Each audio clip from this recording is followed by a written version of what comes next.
히브리서 13장 1절부터 17절까지 교독하겠습니다. 히브리서 13장 1절부터 17절.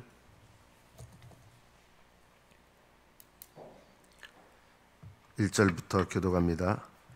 형제 사랑하기를 계속하고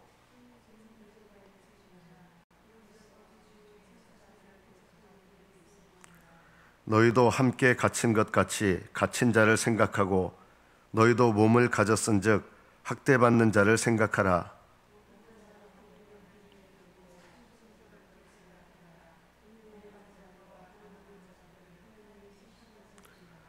돈을 사랑하지 말고 있는 바를 족한 줄로 알라.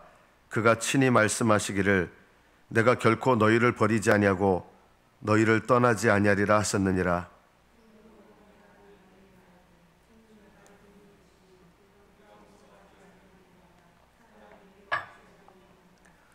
하나님의 말씀을 너희에게 일러주고 너희를 인도하던 자들을 생각하며 그들의 행실의 결말을 주의하여 보고 그들의 믿음을 본받으라.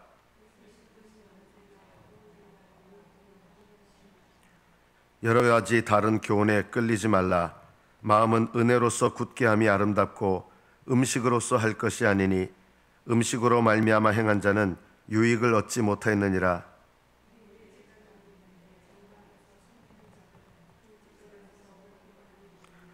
이는 죄를 위한 짐승의 피는 대제사장이 가지고 성소에 들어가고 그 육체는 영문 밖에서 불사람이라.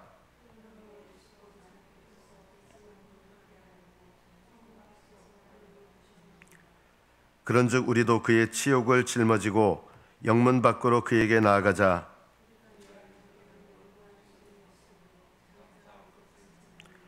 그러므로 우리는 예수로 말미암아 항상 찬송의 제사를 하나님께 드리자.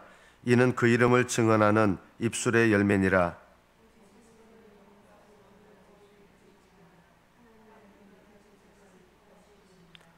너희를 인도하는 자들에게 순종하고 복종하라. 그들은 너희 영혼을 위하여 경성하기를 자신들이 청산할 자인 것 같이 하느니라. 그들로 하여금 즐거움으로 이것을 하게 하고 근심으로 하게 하지 말라. 그렇지 않으면 너희에게 유익이 없느니라. 여기까지 받들어 읽겠습니다.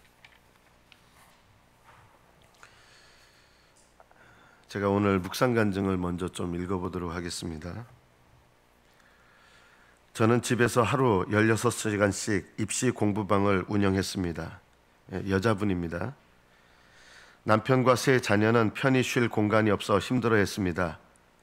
하지만 자기 의가 강한 저는 내가 가족을 다 먹여 살린다는 착각 속에서 살았습니다. 그러자 식구들은 점점 병이 들어 이상 행동을 보였습니다. 그런데도 저는 그 모습을 정죄하며 정작 가장 병든 내 모습은 보지 못했습니다. 그저 남편을 무시하고 내 뜻대로 안 되는 아이들을 심하게 질책하기만 했습니다. 이런 저를 불쌍히 여기신 하나님이 마침내 둘째 딸의 가출 사건을 허락하셨습니다. 그 일로 저는 믿음의 공동체에 속해 예배를 드리며 비로소 내 죄를 깨닫고 회개하게 되었습니다. 주의 은혜로 말씀이 들리면서 남편과 아이들에게 내가 얼마나 모질고 공감 못하는 아내이자 엄마인지를 깨닫게 되었습니다. 그래서 작년 겨울에는 큰딸이 마음의 고통을 호소할 때 무릎을 꿇고 엄마의 역할을 잘 하지 못해 미안하다고 용서를 빌 수 있었습니다. 또한 공동체의 권면을 무시한 채 확장한 사업이 망할 위기에 놓인 것도 제게 마땅히 있어야 할 심판의 사건임을 인정하게 되었습니다. 하지만 여전히 속물근성을 버리지 못한 저는 저희 집에서 교회 소그룹 모임을 할 때 분별 없이 상을 차렸습니다. 그러자 하나님은 공동체를 통해 분수에 맞게 소박하고 따뜻한 밥상을 차리세요라는 사랑의 권면을 듣게 되었습니다. 덕분에 저는 자족하는 마음으로 식사를 준비할 수 있게 되었습니다. 또한 가족 관계도 회복되어 이제는 우리 가족에게 행하신 하나님의 사랑을 증거하는 기쁨을 누리고 있습니다. 진정한 행복은 돈으로부터 오지 않고 하나님과 찐 사랑을 나눌 때 누릴 수 있음을 알게 되었습니다. 남편과 자녀들과 함께 한 마음으로 찬송의 제사인 예배를 드릴 수 있게 하신 하나님께 감사드립니다. 앞으로도 남은 인생 말씀으로 마음의 성전을 채우며 순종하는 삶을 살길 소망합니다. 제가 이 묵상 간증을 먼저 읽은 이유가 있습니다. 이제 보통 가정에서 일어날 수 있는 일들이고 또 보통 가정에서 또 일하다가 일어날 수 있는 일들입니다. 제가 이 묵상 간증을 왜 읽냐면 이게 보통 이분이 똑같이 보통 교회에서 신앙생활을 했다면 어떻게 됐을까요? 아마 이런 일이 일어났을 겁니다. 남편 무시하고 내 뜻대로 안 된 아이들 심하게 질책하고 둘째 딸의 가출 사건이 일어나도 그냥 위로만 받으려고 했을 것 같아요. 힘내 이러면서, 그죠? 근데 여기 이분 쓴 게 이렇게 돼 있어요. 이런 저를 불쌍히 여기신 하나님이 마침내 둘째 딸의 가출 사건을 허락하셨습니다. 하나님이 나를 불쌍히 여기셔서 둘째 딸의 가출 사건이 일어났다는 거예요. 그냥 우리는 보통 이 사건을 어떻게 합니까? 보통 우리 교회에서 공동체에서 그냥 한다 그러면 같이 기도할게, 힘내, 아마 이랬을 거예요. 이것이 하나님 앞에 내 모습을 깨달아야 될 사건으로 이렇게 권면하는 거예요. 이 공동체가.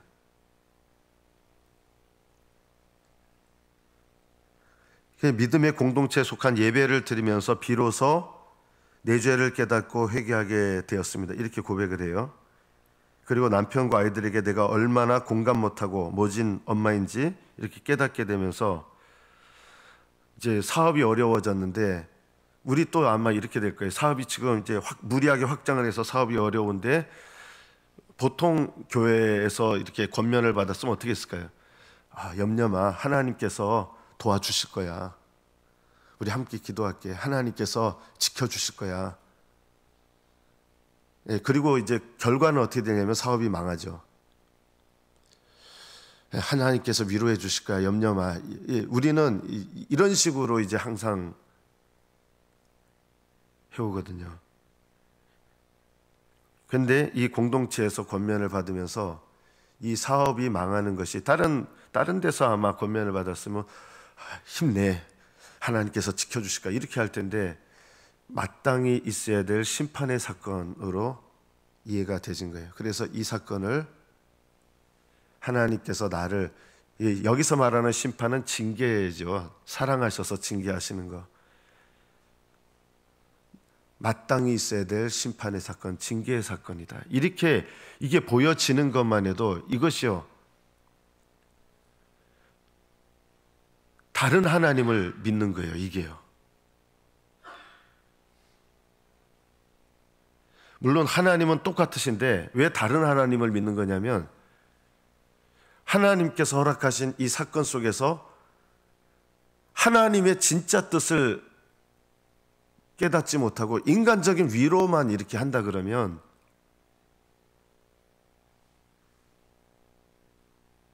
이런 인간적인 위로는요, 사람의 마음에서 그냥 거듭나지 않은 마음에서도 얼마든지 그냥 인간적인 위로밖에 할 수 없어요. 이런 건요. 근데 여기는 이제 보니까 하나님을 올바로 보게 하는 거예요. 이 사건을 통해서 올바르게 하나님을 보게 하는 거예요. 이게 하나님을 믿는 데 있어서 너무 중요합니다.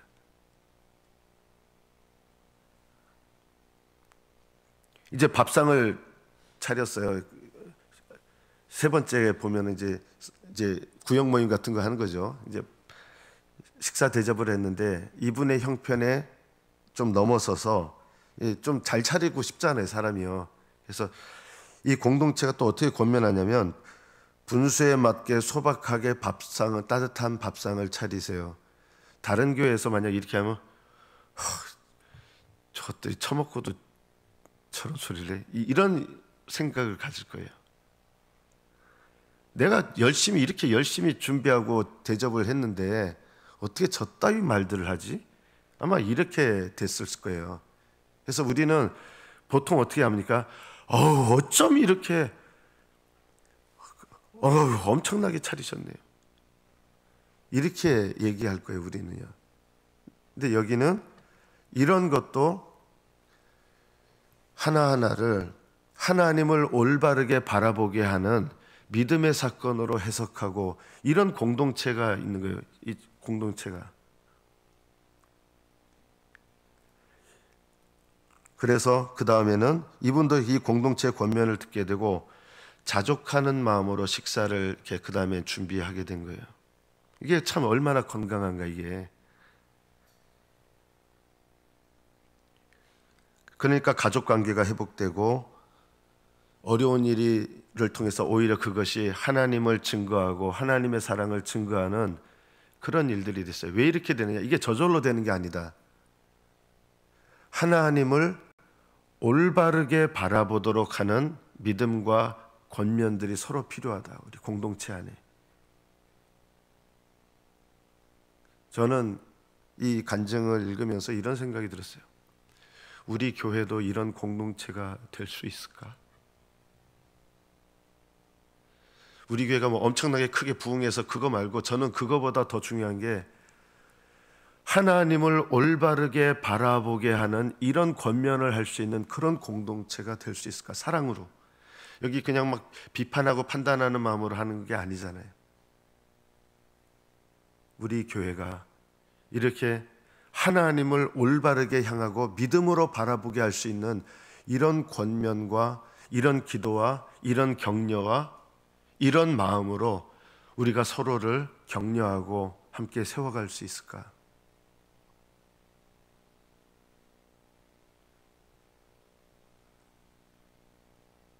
이런 생각을 했습니다. 그러니까 어떤 생각이 많이 들었겠어요? 이제 이 간증을 보면서 아직 이제 우리 교회 현실의 모습과 이렇게 비교하면서 이제 차이가 많이 있죠. 그런데 이런 생각이 들더라고요.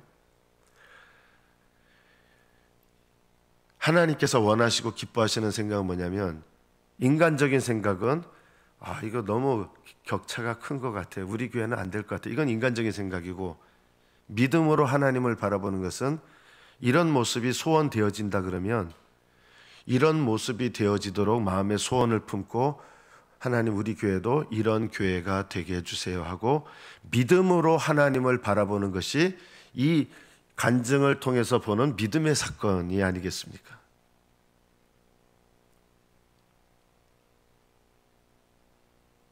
저도 염려에 빠질 때가 있습니다. 그런데 염려에 빠져서 오랜 시간 염려해도 이게 특징이 있더라고요. 몇 시간을 염려해도 거기서 믿음의 생각은 안 나오더라. 차라리 그 염려할 시간에 하나님께서 우리의 삶에 원하는 게 뭐냐면 믿음으로 하나님을 바라보고 믿음으로 생각하는 게 훨씬 낫습니다.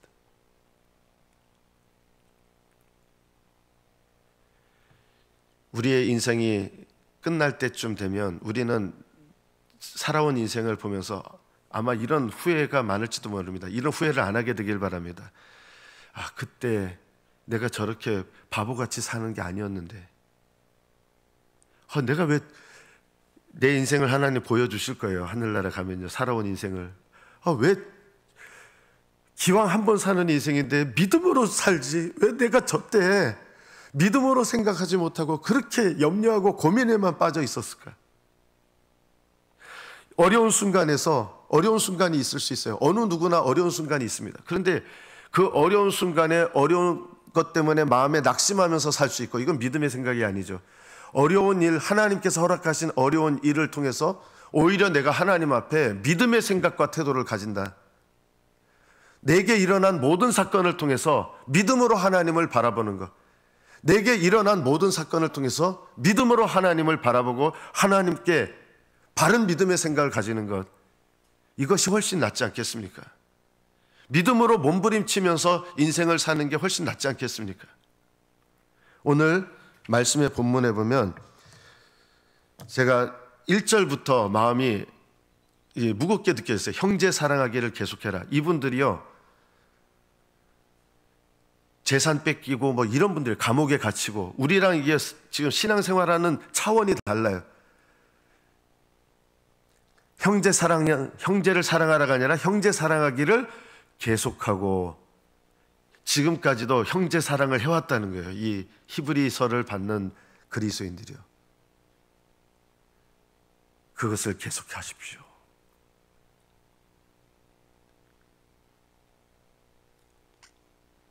이 교회는 좋은 교회 아니겠습니까? 형제 사랑을 계속하는 거.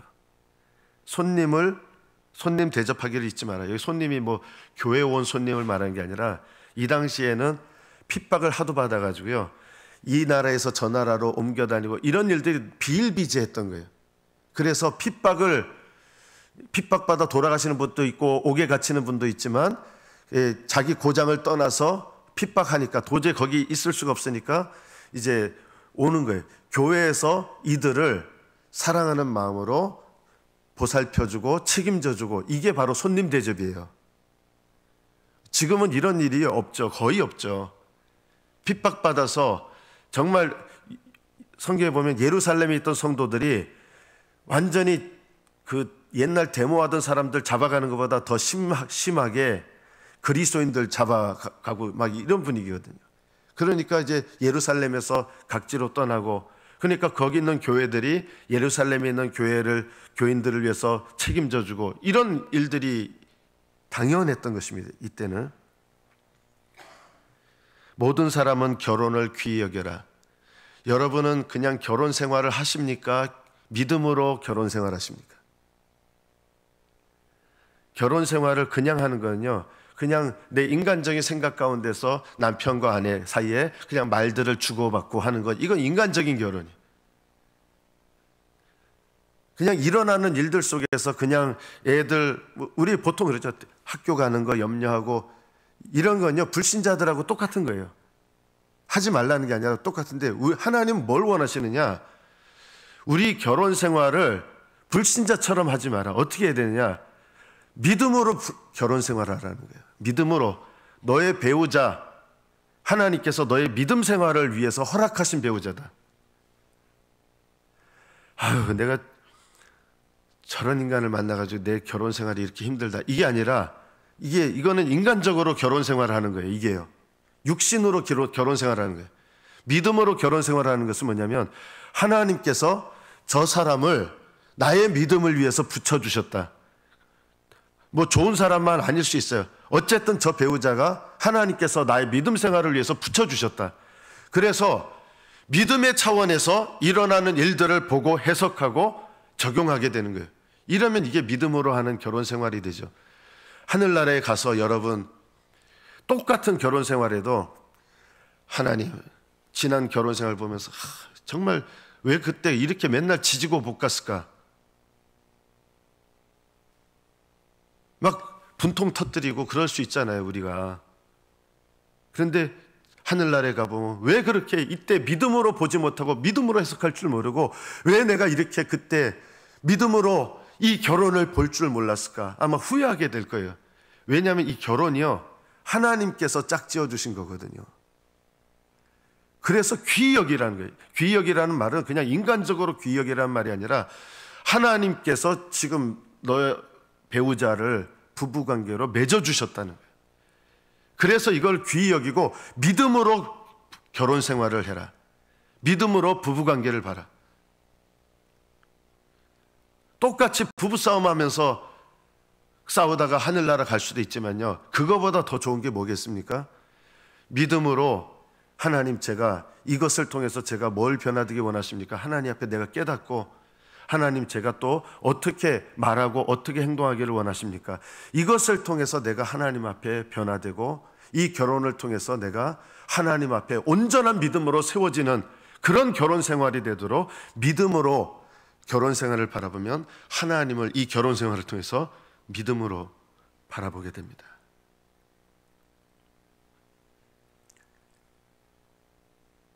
저는 우리 교회가 물론 어려움도 있습니다. 그런데 저는 우리 교회도 믿음으로 보게 되기를 바랍니다. 지금 이 상황에서 하나님, 우리 교회가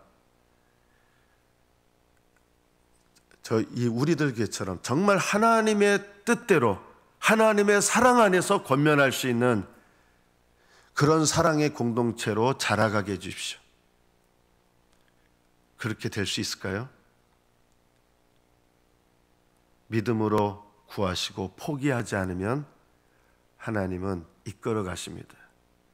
믿음으로 기도하고 믿음으로 순종하고 그리고 포기하지 않으면 하나님은 세워 가십니다. 저는 여러분들이 우리 교회에서 하나님께서 하시는 이 일들, 나에게 주시는 이 일들을 경험하게 되시기를 축복합니다. 믿음으로 경험하게 되시기를 축복합니다. 그냥 인간적으로 서로 친하게 지내고 이런 거는요, 믿음으로 하는 거 아니에요. 나쁜 건 아니에요. 물론 나쁜 건 아닌데, 인간적으로 그냥 서로 그냥 친하고 뭐 좋은 환경에서 뭐 신앙생활 할 수 있는데, 믿음으로 한 것만이 하늘나라 기념책에 기록됩니다. 믿음으로. 그럼 어떻게 하는 것이 믿음으로 하는 걸까요? 하나님 앞에, 하나님께서 내게 준 이곳에서, 이 자리에서, 하나님, 제가 이 교회는 주님의 몸된 교회잖아요. 제가 어떻게 생각하고 어떻게 말하고 제가 어떻게 하기를 원하십니까? 그리고 여기서 하나님의 뜻을 발견하시고 하나님 뜻에 순종하십시오. 그러면 마지막 하늘나라에 갔을 때 저는 하나님께서 이렇게 칭찬하실 것 같아요. 제 이름을 넣어서 하겠습니다. 태환아, 너도 실수는 참 많았지만 어려운 교회에서 네가 믿음으로 하려고 애를 쓴 것을 내가 보았다. 네가 믿음으로 했구나. 믿음으로 한 것을 주님께서 기쁘게 기억하시고 하늘나라 기념책에 기록해 놓을 것입니다. 그냥 인간적인 생각으로 평생 살아갈 수 있습니다. 어떻게 보면 그냥 누구한테 모나지 않은, 또 누구한테 해를 끼치지 않는 그런 신앙생활을 할 수 있습니다. 그러나 하나님께서 우리에게 원하시는 것은 믿음으로 신앙생활을 하는 것입니다. 믿음으로. 돈을 사랑하지 말고 있는 바를 족한 줄로 알라. 돈에 쪼들릴 때 이 말씀을 기억하십시오.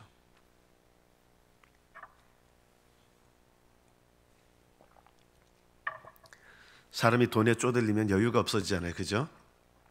그런데 돈에 쪼들릴 때가 이 말씀이 우리 삶에 믿음으로 적용돼야 될 때입니다. 돈을 사랑하지 말고 있는 바를 족한 줄로 알라. 돈에 쪼들릴 때 이것을 생각하면서 자족하시면서 필요를 염려하지 않는 가운데서 하나님께 믿음으로 구하는 것, 이런 것들을 훈련해야 됩니다. 형제 사랑하기를 계속하지, 이게 교회에서 되어질 일이고, 결혼은 가정에서 되어질 일이고, 돈 같은 경우는 물론 가정도 연관되지만 직장과 연관된 일이죠. 7절에 보면 하나님의 말씀을 너희에게 일러주고 너희를 인도하던 자들을 생각하며 그들의 행실을 주의하여 보고 그들의 믿음을 본받으라. 또 이런 말씀을 주십니다. 17절에 너희를 인도하는 자들에게 순종하고 복종하라. 그들은 너희 영혼을 위하여 경성하기를 자신들이 청산할 자인 것 같이 하느니라. 나중에 여러분이 하늘나라 가시면 저는 성도들을 어떻게 섬겼는지 하나님께서 이제 저희 살아온 날을 보시겠죠. 여러분은 또 여러분의 담임 목사를 위해서 어떻게 기도했는지를 보실 때가 올 거예요. 그래서 믿음으로 기도하셔야 됩니다. 여러분 담임 목사를 위하여 꼭 기도하시는데 어떻게 기도하시느냐? 믿음으로 기도하십시오. 믿음으로 기도한다는 게 뭐예요? 우리 담임 목사님을 통해서 하나님께서 하실 아름다운 일들, 하나님께서 기뻐하실 일들을 믿음으로 상상하며 하나님께서 이런 일들로 우리 목사님 능력 있게 써달라고 사랑하는 마음으로, 이것이 믿음으로 기도해 주시는 겁니다. 저는 여러분들이 여러분의 담임 목사를 위해서 이렇게 믿음으로 기도해 주시는 분들이 되시기를 바랍니다. 그러면 여러분, 그거는 하늘나라에서 여러분 부족한 종이라도 믿음으로 기도해 주셔야 됩니다. 하늘나라에 혹시 이제 부족한 종이에요? 하나님께서 어떻게 보실까요? 네가 부족한 종이지만 그래도 이렇게 그 부족한 종을 위해서 네가 믿음으로 기도해 줬구나. 고맙다. 네가 나를 위해서 그렇게 하는 거 아니냐. 우리는 사랑 안에서 질책하고 사랑 안에서 막 따지고 이게 아니라 사랑 안에서 권면하는 공동체입니다. 그리고 사랑 안에서 권면하고 사랑 안에서 믿음으로 함께 바라보고 믿음을 격려하는 것이 우리 공동체의 목적입니다. 저는 우리 교회가 그렇게 되기를 바라고, 바라는 게 아니라 그렇게 되기를 믿고 기도할 것입니다. 또 믿고 하나님께 헌신하고 섬길 것입니다. 여러분도 함께 믿음으로 함께 섬기시고 함께 기도하시고 믿음으로 하나님을 아름답게 섬기셔서 나중에 하늘나라에서, 그래 네가 그렇게 구영교회가 어려웠을 때가 있었는데 네가 그때 나를 위해서 참 수고를 많이 해줬구나, 칭찬하실 때가 올 겁니다. 여러분, 믿음으로 인내하시고 믿음으로 바라보시고 믿음으로 기도하시고 믿음으로 하나님께 응답하셔서 여러분 교회와 가정과 여러분 직장에서 일어나는 모든 일들 속에서 인간적으로 바라보지 마시고 믿음의 눈으로 바라보셔서 나에게 이 모든 상황 속에서 일어나는 사건이 하나님께서 내 믿음을 세우시고 내 믿음을 새롭게 하시는 사건이 되게 하셔서 여러분이 믿음으로 그 사건 속에서 하나님을 올바르게 보게 되시기를 축복합니다. 이것이 하나님을 보는 것입니다. 하나님을 보시기를 축복합니다. 기도하겠습니다.